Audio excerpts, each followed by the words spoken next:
Hey everyone, welcome back to my channel and welcome to another monthly TBR. Today I'm going to be talking about all of the books that I want to read in the month of September. Now I'm actually filming this in August, there's still a bunch of August left to go, but for some reason I have figured out already what books I am in the mood for next month. I think because the weather has been kind of rubbish in the UK and it already feels, in fact it's already felt like a long time, like it's autumn. I've started watching Gilmore Girls for the first time and I'm just in the mood for a lot of either spooky reads or just really cozy autumnal reads, and so I've kind of catered my monthly TBR to that. Also, let's address the elephant in the room. If you've been here for a while, yes, I chopped off all of my hair. If you didn't see my last reading vlog, this happened. It's a thing. I am still getting used to it, but I very much like it. I don't know whether I'm keeping it this way, I don't know whether I'm going to grow it out again, but I am part of the short-haired girl club at the minute. I also just want to say, okay, we're going to treat today like I don't know how to dress. I played a game of golf earlier and I couldn't bother to change out of this. This isn't my usual attire, so I don't just swan around wearing polo shirts.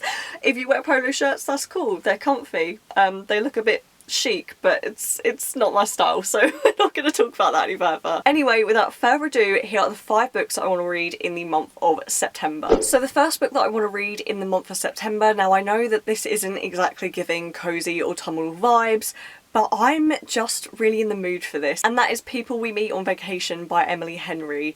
I do believe that this is the one that's going to be adapted, and I feel like that plays a part in the reason why I want to read this month. But obviously the casting has been announced and I'm actually quite excited about the casting. I think it's the guy from the new Hunger Games film, which I very much enjoyed, and someone who I can't remember. But everyone was saying that the casting is absolutely perfect, and I've only ever read one Emily Henry book before, and that was Beach Read, and I thought it was okay and the writing was decent, but I didn't get the Emily Henry hype. I haven't yet joined the Emily Henry hype train. I want to, because I would love to add another romance author to my list of romance authors that I think are auto-buys.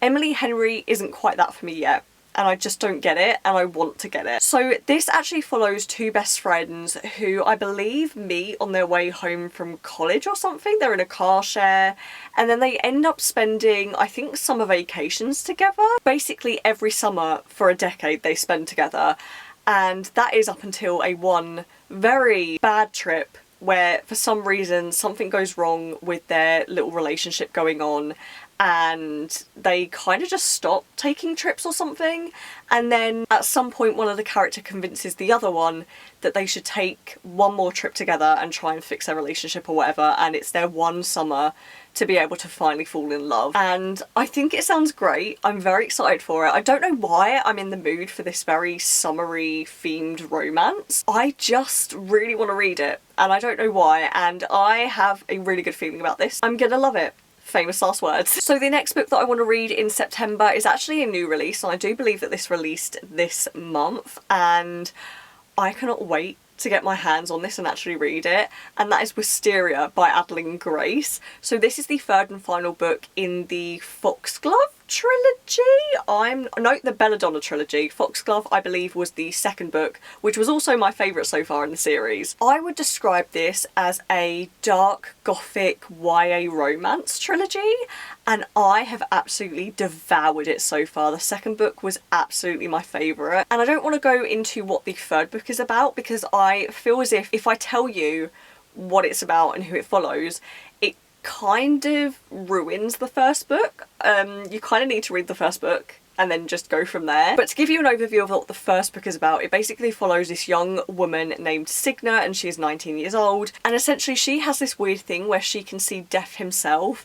And so she is adopted from family member to family member who basically take her in because they want her money. Her parents basically died when she was a baby, but the catch is that every single family member that she is passed to ends up dying mysteriously around her, and so everyone thinks that this curse follows her. But then she is given to this one last family member, and I can't remember what they're called. They're called the Hawthorns, and essentially she is going to be staying with them just until she comes into her family money and until she can kind of like move out and be on her own. And while she is there, she learns that the lady of the house actually died before she got there, and there's kind of like some mystery surrounding her death. And now one of the other family members has this weird illness that the lady of the house also had, and so Signa decides to take it upon herself to try and figure out what is going on before that family member dies. I'm telling you, I have loved this trilogy so far. The writing is so beautiful. I've loved the romance. The second book has so much wit between characters, and it made me giggle so much because the things that these characters would say to each other were just ridiculous. Like, it was giving Bridgerton meets paranormal romance. It was chef's kiss, and I cannot wait for this third book because it features two characters from the second book who I absolutely fell in love with, and it's just going to be I want it to be the greatest enemies to lovers thing that I've ever seen, and I'm hoping it's going to give that. So the third book that I want to read in September is actually one that is on my 2024 TBR. So for those of you who are new to my channel, hopefully you're new, hello! My 2024 TBR is basically compiled of books that are not necessarily new releases. In fact, I don't think I have any new releases on that list, but they are just books that I would really love to get to by the end of the year. They're kind of books that I've wanted to read for a long time and have been putting off. And so I've been making my way through them, and this book is on there, and that is Magnolia Parks by Jessa Hastings. Now, as far as I'm aware, I do believe that this is like a new adult romance, and it takes place in London on like the socialite scene. From what I know, and I don't know much, these are not, I mean, they are romances, but they're not necessarily romances. They're kind of like toxic relationships.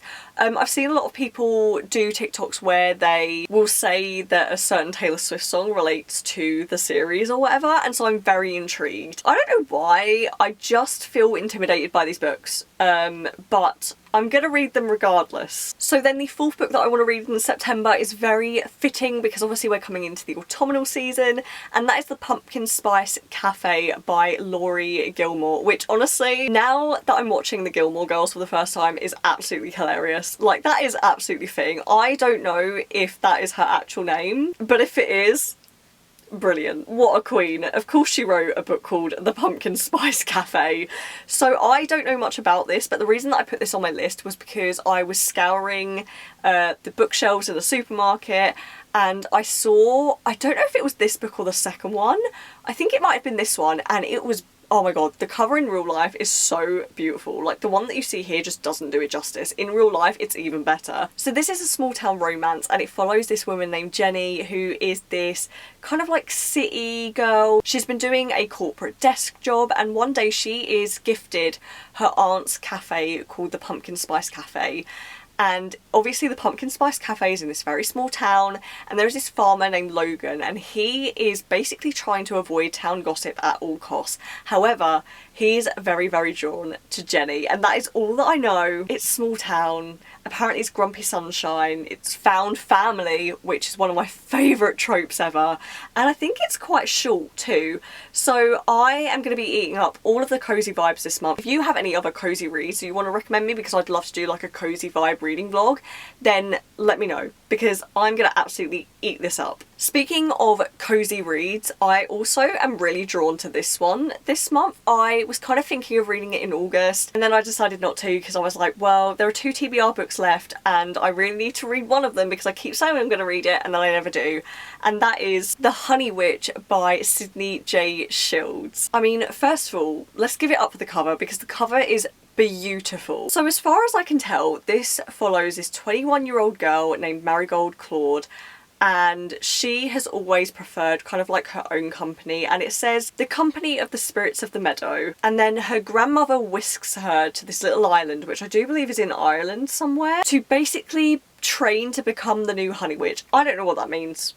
It means something witchy. I'm sure we'll find out. And then someone named Lottie Burke shows up at the cottage, and Lottie is very much a magic skeptic. She doesn't believe in it. And Marigold basically starts to try to show her that magic is real or whatever, and then she starts gaining feelings for Lottie. I'm going to assume, now that I've read the description, that that is a sapphic romance. If I am wrong, I apologise. I didn't actually know this was sapphic, but it sounds like it's sapphic just by going off of the names. I don't want to assume, but I'm going to assume that it is. But no one's put it in their reviews, so I don't actually know. In fact, some of the reviews for this book are really bad, but I'm really gravitating towards this and I need to read it, and I'm not in the mood for a thriller. So it's staying on the list. I don't care. The cover is beautiful and I want something cozy. I want cozy autumnal vibes. I don't want to go into like serial killer vibes yet. So those are the 5 books that I want to read in the month of September. If you've read any of the books that I mentioned, then please let me know what you thought of them below. If not, let me know what you plan to read this month. If you enjoyed this video, then don't forget to give it a thumbs up. And if you want to see more content from me, then don't forget to subscribe, and I will see you in the next video. So bye guys.